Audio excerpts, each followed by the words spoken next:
Beth Sarim is a 10-bedroom mansion that was built in 1929 in San Diego, California. In Hebrew, Beth Sarim means House of Princes. The 5,100 square feet home was placed on a piece of property which is roughly 100 acres in Kensington Heights. The property was acquired by Robert J. Martin in October 1929. Martin then gave that shit away for $10 only. And who did he give it to? No other than the second president of the Watchtower and Bible Tract Society of Pennsylvania, known as Joseph Franklin Rutherford. But the Jehovah's Witnesses called him Brother Rutherford. This is the shady butt sniffer that took over for Charles Taze Russell, heading the Jehovah's Witnesses. And here is why Beth Sarim is an interesting story and a false prophecy. Rutherford, through his Watchtower publications, began to predict that the Old Testament patriarchs, otherwise known as princes, would be resurrected in 1925. That alone is a false prophecy because those biblical fellas never came back to earth in 1925 or even to this day. Despite the fact that he was wrong in claiming so, he continued to preach the return. Within a year of receiving the property, the house was built in 1930. Then Rutherford moved into Beth Sarim. He spoke of being the caretaker until the princes were resurrected. I think this is very similar to Jack Torrance and how he was the caretaker for the 1980 hit The Shining. Oh, that looks like I have a typo here. The Shining, sorry about that. News report of the time that he was staying there often reported Rutherford having a lavish and luxurious lifestyle. He owned and drove a 16-cylinder Fisher Fleetwood Cadillac coupe. He would often park this pimp-ass ride in the two-door garage that was adjacent to the Spanish-designed mansion, beautifully designed by Richard S. Requa. It was said that Walter F. Salter, the former manager of the Canadian branch of the Watchtower and Bible Tract Society, criticized Rutherford's use of the mansion. In attempts to defend his lying ass, Rutherford published a letter from W.E. Van Aarberg, who was the secretary-treasurer of the Watchtower Society. In the May 2nd, 1937, Golden Age publication.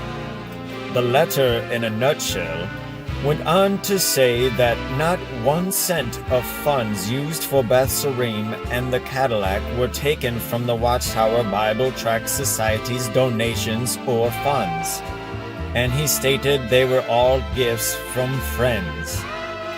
I call bullshit. Rutherford said that he only used the mansion for the winters, and would go on to say that the home's sole purpose is for Abraham, Moses, David, Isaiah, and Samuel. These biblical badasses never came to claim the home in Rutherford's lifetime. Rutherford actually passed away in Beth Sarim in the year of our Lord, 1942, on January 8th. He was only 72 years old. If he was so special, it seems like he would have lived at least to 93, perhaps 94